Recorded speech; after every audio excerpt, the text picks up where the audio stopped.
Innal hamda wan ni'mata laka wal mulk la syarika lak.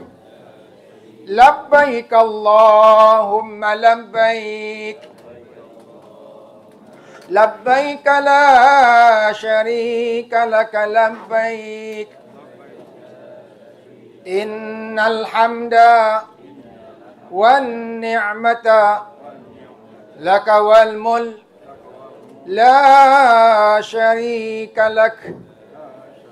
Labbaik Allahumma labbaik.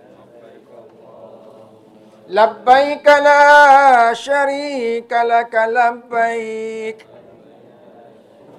Innal hamda wan ni'mata laka wal mulk la syarika lak.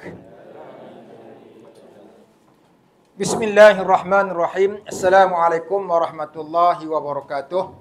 Alhamdulillah wa syukurillah wa la ilaha illallah wallahu akbar. Kebun getah tanam semula, kita sambung semula insya-Allah.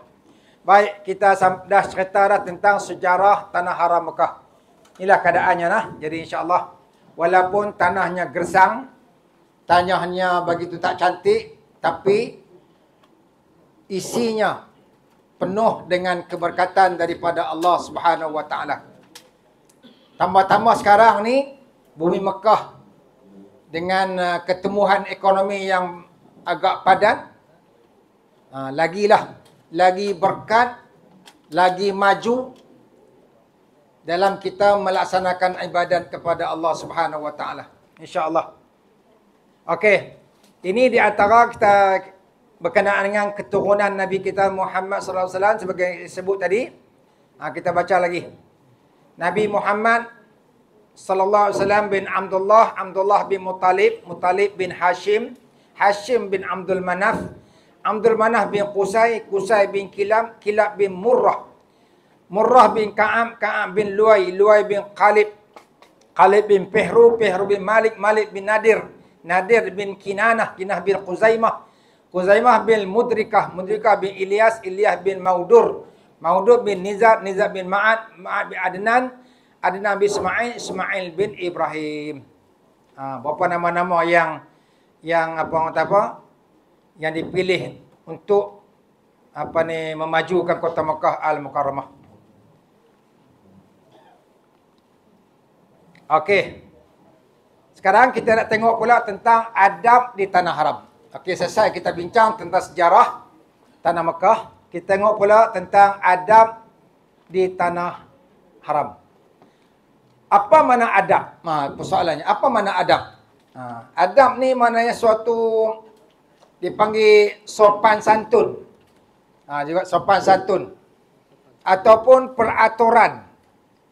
Ataupun dipanggil, kata Allah ni dipanggil apa? Protokol. Protokol. Bahagian protokol.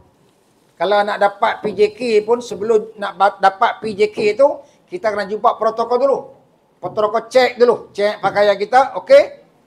Kalau P tu pakai lebay, reject. Walaupun nama kita sebagai PJK. Oleh kerana protokol reject, maka tak dapatlah PJK. Begitu juga.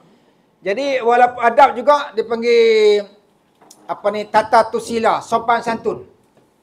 Jadi kalau kita pergi Mekah, kalau kita lah menantu kita, contoh siapa-siapa lah, kawan-kawan kita kan di rumah kita main cangok lah rumah tu. Tak ada adab sungguh orang ni. Main rumah cangok kata. Cangok tengok buah meja apa semua. Nak cek habuk kot. Jadi kita tuan rumah pun biadab sungguh. Dan tak ada adab orang ni. Jadi pergi rumah jangan buat begitu macam keadaannya. Ataupun kawan-kawan kita main duk kelui kita di luar. Pi'ah. Apa tu? Jadi mana tak ada adab panggil pun dan sebagainya lagi. Itu maknanya adab. Jadi pergi Mekah pun kena ada adab, kena ada sopan santun. Bukan boleh buat sesuka hati kita, bukan boleh cakap sembarangan, bukan boleh buat Bukan tak boleh buat, tapi buat tu buat yang disuruh, bukan buat yang ditegah. Tapi hari ni banyak yang dibuat benar-benar yang ditegah, benar yang dilarang. Bergaduh, berkelahi, mau komplain sana, komplain sini.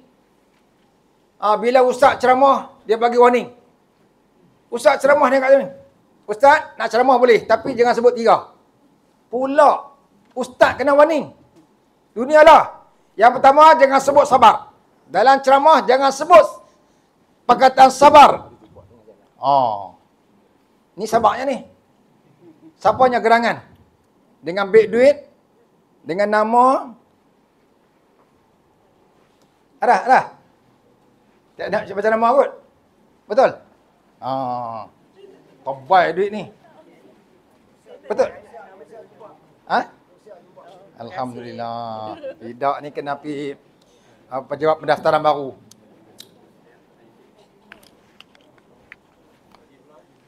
Yang pertama, ustaz jangan sebut bab sabar. Tak boleh sebut perkataan sabar, tak boleh sebut. Apa dah jadi ni? Yang kedua, jangan sebut kita redha lah apa yang ada. Jangan sebut. Yang ketiga, jangan kata ini ketentuan takdir. Apa nak buat ini suratan takdir? Jangan sebut. Sabung haji ambil kesempatan untuk menyerah semua pada takdir tanpa usaha. Dia ingat tabung haji tak ada usaha, siang dan malam berusaha. Bukan tekat haji, sebelum haji pun dah usaha dah. Bagaimana nak menyantuni dhuyufur rahman ni. Tiba-tiba inilah keadaannya. Sebab apa? Apa tu? Apa dia? Tak ada adab. Biadab. Kalau tak ada adab di Mekah, bagaimana kita nak dapat keampunan Allah, nak dapat haji yang mabrur dan sebagainya lagi. Okey. Jadi di sini kalau kita nak haji, kita matlamat kita nak haji yang mabrur. Bukan kata haji mabrur, semua kerja buat kita mabrur. Perkataan kita, perangai kita, sikap kita semuanya baik-baik belaka. Kalaulah kita tak boleh buat benda yang baik di Mekah, di mana lagi? Kalau kita tak boleh sembahyang berjemaah dekat Mekah, di mana lagi? Sebab di Mekah tak ada tugas apa, tak ada kerja apa, tak ada apa.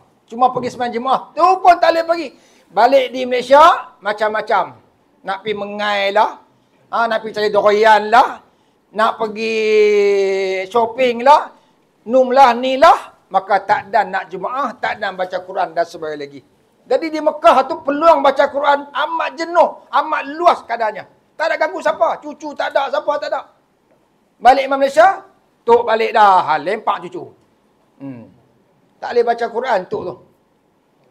Kata baca Quran, hak nu minta hak ni, minta hak nu.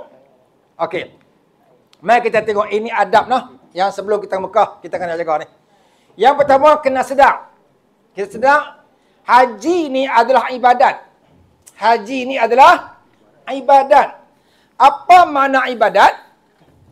Ibadat suatu amalan, suatu pekerjaan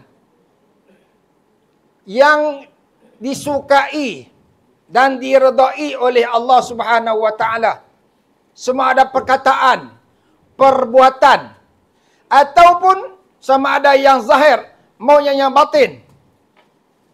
Semuanya kita melakukan untuk mengagungkan Allah Subhanahu wa taala. Itu ibadat. Jadi kerja haji ni ibadat ialah satu pekerjaan, satu perbuatan, satu amalan yang disukai oleh Allah Subhanahu wa taala. Ini haji. Jadi kita kena buat bagi benar-benar itu sebab Allah Taala menyukai perbuatan haji kita ni. Bukan satu haji ni buat untuk pergi nak rehat, nak bercuti. Aku main haji ni berehat ya. Aku main haji ni aku nak honeymoon je. Aku main haji ni saja main lah. Nanti ke depan main pula baru kita buat sungguh-sungguh. Katanya. Tak tahulah sama ada dia boleh hidup atau lagi wallahu alam. Okey, pertama kena sedar hak tu. Yang kedua kena sedar, kena bersyukur. Tu adab dia. Adab dia apa aturan dia, kita kena bersyukur. Mana syukur? Berterima kasih kepada Allah Subhanahu wa taala. Allah dah kata, la in syakartum la azinannakum wa in kafartum inna azabi lasyadid. Jika kamu syukur, kata Allah, aku tambah. Siapa syukur, aku tambah. Tambah apa? Tambah kekuatan, tambah iman, tambah ilham, dan berbagai lagi Allah tambah. Kalau kita syukur, berterima kasih kepada Allah Subhanahu Wa Taala. Dan redha. Dan redha. Redha ni kena bersedia. Bersedia menerima apa saja yang redha dalam sebarang keadaan. Apa yang disediakan, apa yang dia bagi, kita kena belajar redha. Ini adab. Mau tak mau, suka tak suka, rela tak rela, kita terpaksa kena redha. Semasa berada di Mekah nanti. Memang tabung haji nak buat yang terbaik. Nak buat yang terbaik. Kalau maknanya sebelum musim haji, kita dah reki dah. Di Arafah, Muzdalifah, Mina, dah reki dah. Dah buat yang terbaik, kemah-kemah yang terbaik, ekon-ekon yang terbaik. Semua terbaik. Tapi mai hari jadi, macam kita laskar kan. Nak buat peperiksaan Panglima. Rehearsal sebulan.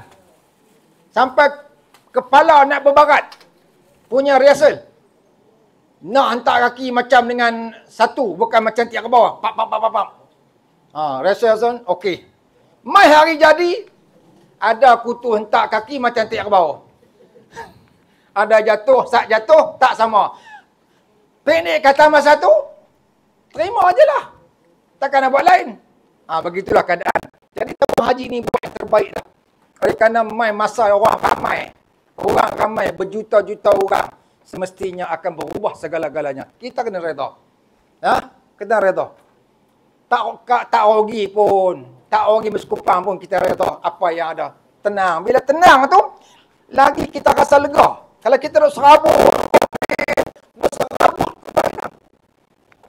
belajar kita tenang, terima je lah.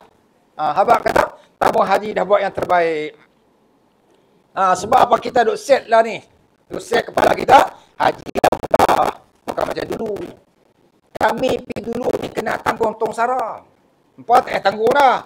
Dia set mudah. Pergi sana, payah. Bila payah saja, dia dah set minda payah, tiba-tiba, set minda senang, tiba-tiba susah.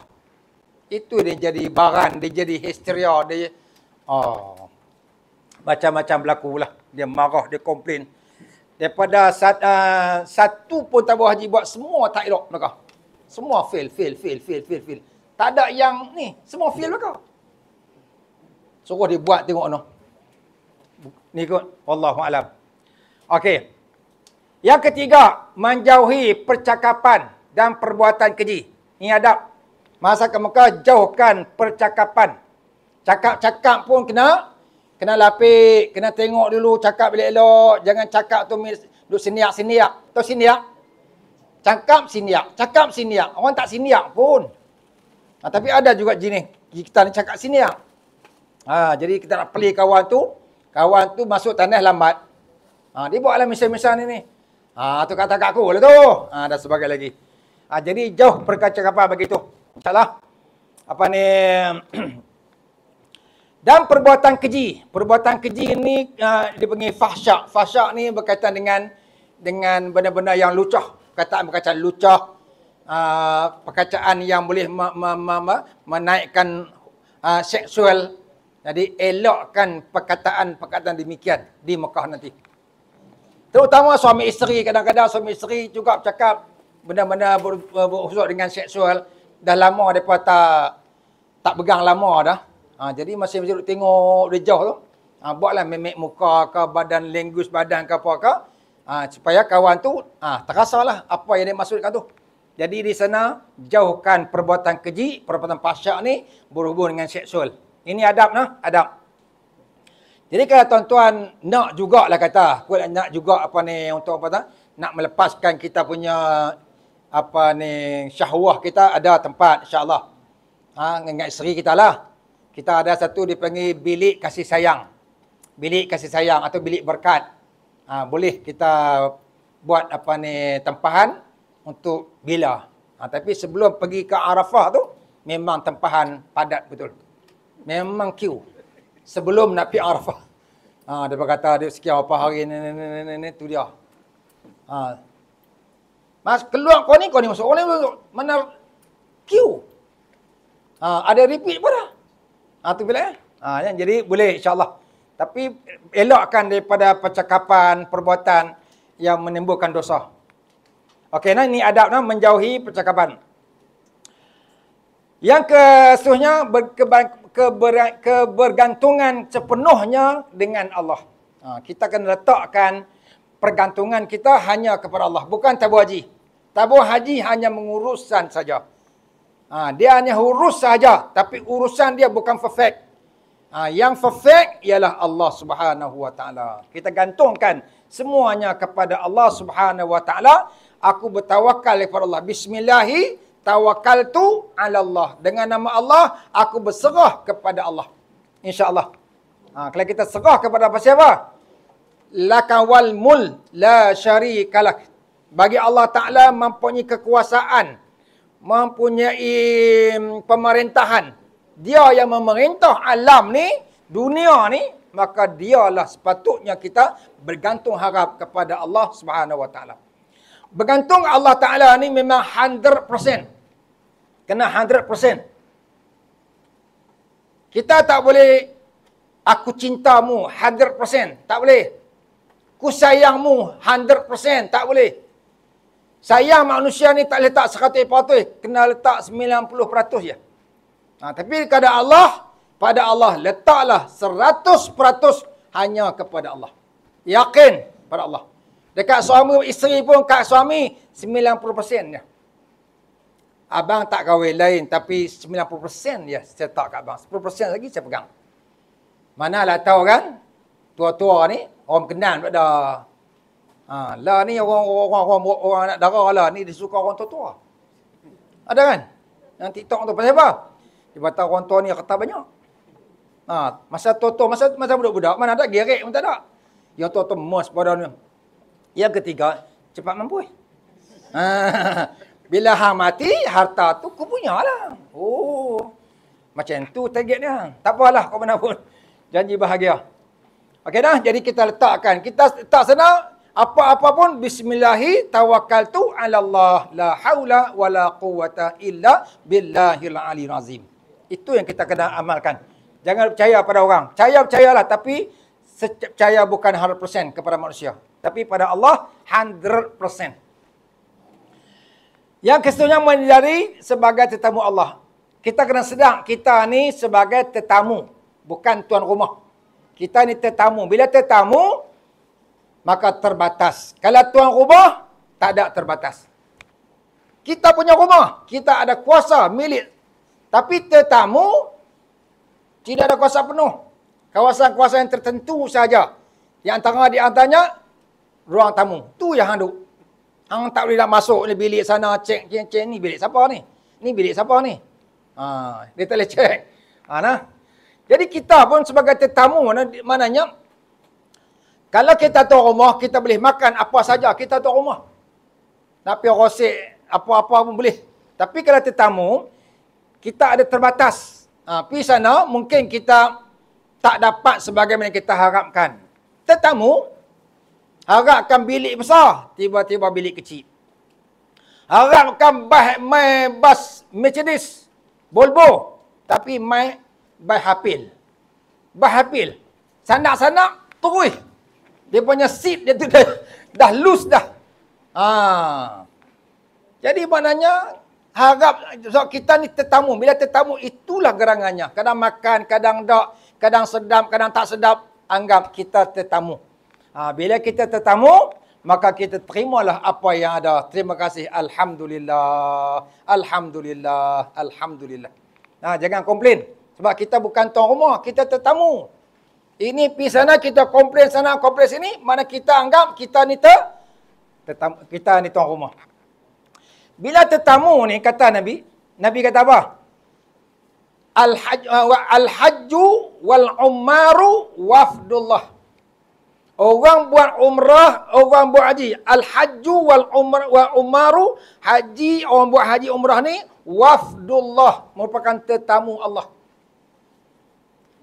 Wa idza u'tu, apabila dia minta, ujibu, Allah akan bagi. Bila dia minta, Allah akan bagi. Bila dia berdoa, Allah akan makbulkan. Dia minta ampun, Allah akan ampunkan. Ini tetamu. Maknanya kita tetamu, sebagai tetamu Allah, setiap permintaan kita akan dikabulkan oleh tuan rumah. Contoh, kita pergi rumah Haji Alim. Rumah Haji Alim, pipi, nyamuk banyak. Nyamuk banyak. Kita minta Haji Alim, minta kelambu. Dia akan buat main kelambu. Ataupun buat main ubat nyamuk, dia akan ubat nyamuk. Dia akan memenuhi kehendak tetamu tersebut. Saya ni tak makan teh, saya makan kopi.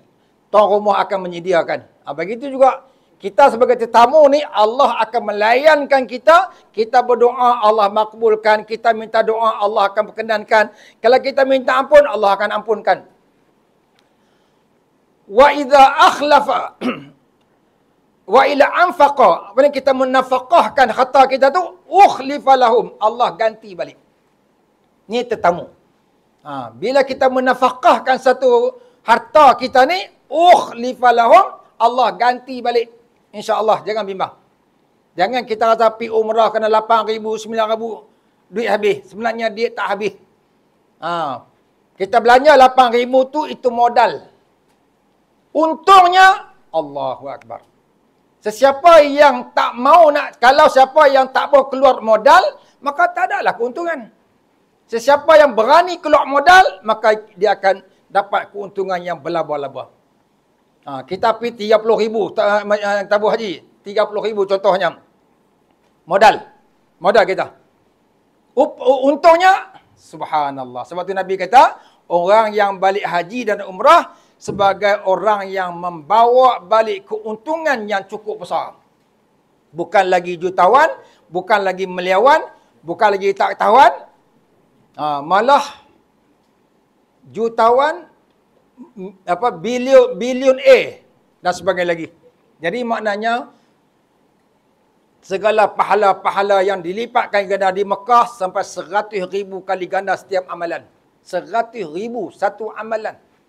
Kita bagi dekat orang satu botol air, seolah kita bagi 100,000 botol dekat dia. Itu baru satu. Kita nafkah 1 rial sama dengan 100,000 rial. Kita letak 1,000 rial, congok tengoklah. Sebab tu Nabi kata, orang yang balik ke Mekah, bawa balik keuntungan. Orang yang balik bawa untung. Jadi insya-Allah. Jadi kita sebagai tetamu, insya-Allah segala harta yang kita habis tu tak habis, Allah akan ganti balik. Kadang-kadang kita manusia ni pun, kita adik kita kita pergi rumah adik kita, rumah abang kita, nak balik abang bagi 100. Nah, 100 duit minyak. Sebab apa? Adik dia tetamu. Bila tuan rumah ni bagi duit pula, nah 100 untuk makan minyak ke jalan kan. Jadi tu sifat tuan rumah. Ada kita buat gitu. Adik kita nak balik bagi duit. Okey. Yang seterusnya, menunjukkan akhlak yang mulia. Ini di antara adab nah, tunjukkan akhlak mulia, perangai-perangai yang baik-baik. Perangai yang baik, maknanya tak bergaduh, tak komplain, tak merungut. Apa lagi? Benda-benda yang tak elok lah. Berakhlak ni satu sikap yang baik, yang mulia, kita kena tunjukkan. Sebab kita sekarang ni berada di tanah haram. Kalau siapa yang mencanggahi dengan perkara tersebut, dia sudah menyelip adab. Dia biadab. Kalau orang Kedah kita, kurang ajar. Bila kurang ajar, jadi maknanya kita tak dapatlah apa yang kita harapkan. Ini pula dengan Allah Subhanahu wa taala. Okey nah. Okey, seterusnya, perbanyakkan ibadat seperti tawaf. Ini adab. Di Mekah kena banyak ibadat seperti tawaf. Tawaf tu satu ibadat. Satu benda yang disukai, diradai oleh Allah Subhanahu wa taala. Sama ada perkataan ke, perbuatan ke, mendapat kesukaan Allah. Jadi banyakkan tawaf. Tawaf di Baitullah, bukan tawaf kidai. Kita lain banyak tawaf kidai. Apa mana tawaf kidai? Tawaf masuk keluar kedai. Tu nama tawaf kidai. Ni tawaf di Baitullah. Kata Anas bin Malik, Sabda Nabi SAW, Nabi kata, sesiapa yang tawaf dua keadaan ni, Allah akan ampunkan dosanya kayauma waladathu ummuh. Allah ampunkan dosa dia sepertinya di hari dilahirkan oleh perut ibu dia. Bersih. Yang pertama sekali, selepas subuh. Selepas solat subuh, jangan balik lagi. Tawaf dulu. Tawaf sunat. Tawaf sunat ni dia tak perlu pergi ke miqat. Dan dia tak perlu pakai ihram. Dan dia tak perlu berniat. Berniat. Cuma dia nak masa tawaf tu dia perlu berniat. Masa melalui lintasan penjuru Hajar Aswad tu kena niat. Yang keduanya selepas asar. Lepas asar jangan balik lagi. Jangan balik. Apa tu? Tawaf dulu. InsyaAllah. Tawaf dulu. Masa saya bertugas dulu ni, orang tanya, Ustaz kata lah, Ustaz tak buat. Ustaz tak buat pun, jangan bertikai kami. Kami bertugas. Kalau kami nak tahu macam tuan-tuan juga, tahu je kata, hang ni nak bertugas ke nak jadi jemaah haji? Kami jangan. Dia tengok, rupanya jemaah tengok juga kami ni. Ustaz tak buat pun, cakap ya. Susah lah. Kami ni sebagai petugas. Tak boleh buat macam tuan-tuan. Kan kami jadi RTU. Return to unit. Hantar balik KT utama. Kami kalau hantar KT utama balik tu, something wrong somewhere.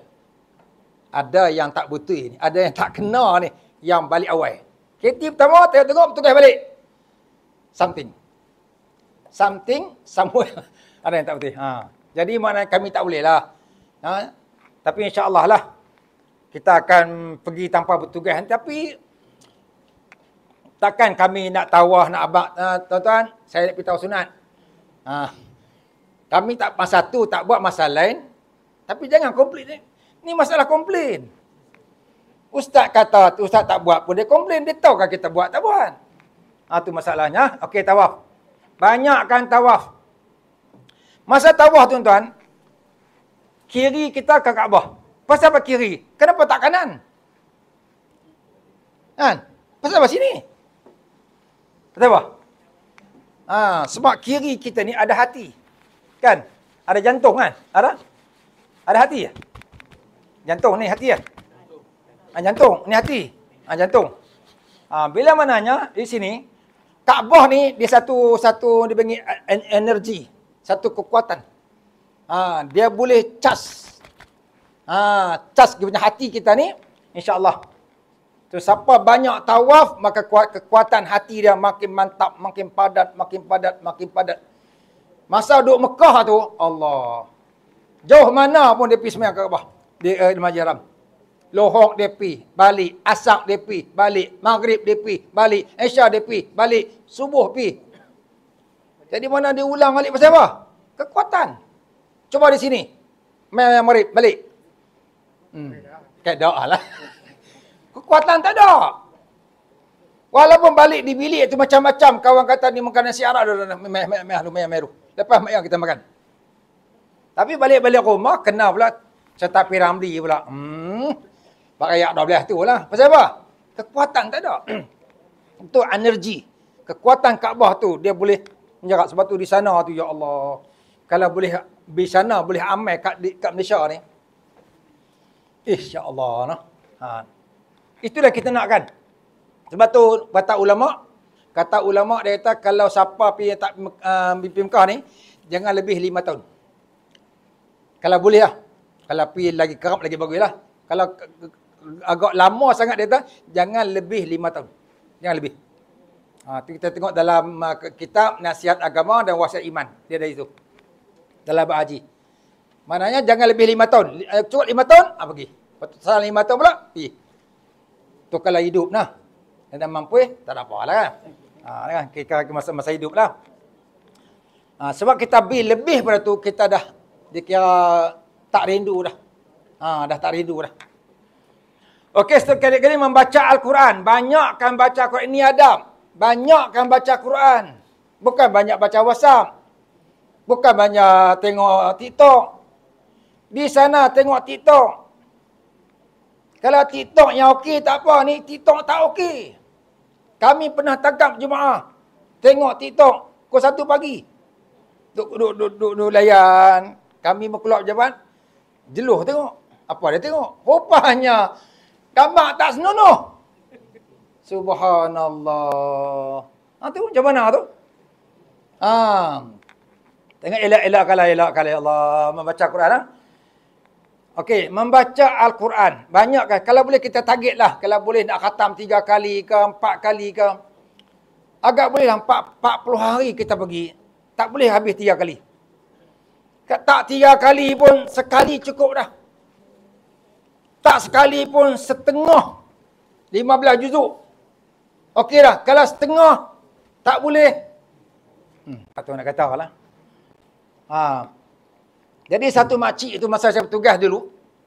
3 hari dia suruh saya beli Quran dan bagi dekat dia. 3 hari, selepas 3 hari saya bawa pergi kat dia. Ni hajah yang hajah suruh saya beli. Okey, terima kasih. Kemudian dia ambil surat Quran. Ustaz, pergi wakaf di Masjid Haram, saya dah khatam Quran ni. 3 hari kemudian saya pergi pula beli, bagi. Dia kata, Ustaz, ni Quran, tolong wakaf di Masjid Haram, saya dah khatam. 3 hari sekali, 3 hari sekali. Saya kata, macam mana boleh baca? Dah, tak boleh baca, macam mana? Masa berlama dia. Bukan macam kampung. Subhanallah. 3 hari sekali, 3 hari sekali. Bukan ustazah, bukan orang manusia, orang biasa. Orang kampung, tanam padi. Sebab apa? Kekuatan tu. Ni kena ada lah, kena ada dalam diri kita, kena ada target. Jangan pergi sampai Quran pun tak pegang. Quran pun tak pegang.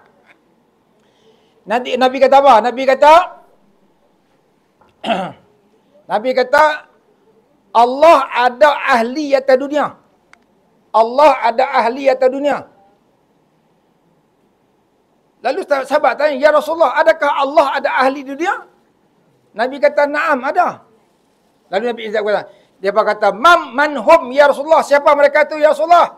Nabi kata, alladzina yaqra'unal Qur'an. Orang yang sentiasa baca Quran. Sentiasa. Di sini dibuat dengan alladzina yaqra'unal Qur'an dengan fi'il mudhari'. Fi'il mudhari' ni menceritakan benda yang sedang berlaku. Sentiasa baca Quran, bukan baca Ramadan tutup, buka Ramadan pula. Itu tak termasuk. Yang termasuk alladzina yaqra'unal Quran, orang yang sentiasa membaca Quran. Ini ahli Allah. Bila ahli Allah, tak ada siapa pun yang boleh bagi mudarat kepada dia. Dia dalam pemeliharaan Allah Subhanahu Wa Taala. Macam kita lah, pertubuhan ahli persatuan ahli persatuan khairat kematian. Bila dia mati, kita akan pergi bagi duit sebab dia ahli kita. Kalau dia bukan ahli, mati, bagi dia tak? Bagi tak? Tak bagi sebab dia bukan ahli khairat kematian. Kita akan jaga ahli kita. Begitulah Allah Ta'ala jaga ahli dia. Dan Nabi kata lagi, maukah aku khabarkan orang yang paling mulia di hari kiamat kelak? Manhum ya Rasulullah, siapa mereka tu ya Rasulullah? Alladzina yaqra'unal Quran. Orang yang sentiasa baca Quran. Jadi kita amalkan di sana, kita latih diri kita supaya kita sentiasa berquran. Yang seterusnya, banyakkan i'tikaf. Banyak i'tikaf. Mana i'tikaf? Berhenti dalam masjid. Nawaitul i'tikaf fi hadzal masjid lillahi ta'ala. Sahaja aku berhenti atas masjid ini kerana Allah Ta'ala. Nabi kata, sesiapa beriktikaf selama 2 perahan susu. 2 perahan susu. Perah. Lepas tu? Perah pula. Di antara 2 perahan susu. Berapa seken? Perah. Lepas tu nak perah pula. Berapa seken? 2 seken. Seolah-olah dia membebaskan seorang hamba. Kalau ada hamba, kita nak beli hamba. Berapa harga lah kalau hamba ada jual lah sini? Agak berapa? Margina. Berapa margina yang dibeli? Memang mahal. Mahal tu maknanya itulah nilai pahala. Kalau ada boleh beli lah ke market. Lelang. Tidak pun dalam 10,000 ke 15,000. Kalau lembu pun dalam apa ni 5,000 lah ni kan. Jadi maknanya nak abang kata nilai hamba tu mahal. Maknanya nilai iktikaf tu banyak pahala. Nabi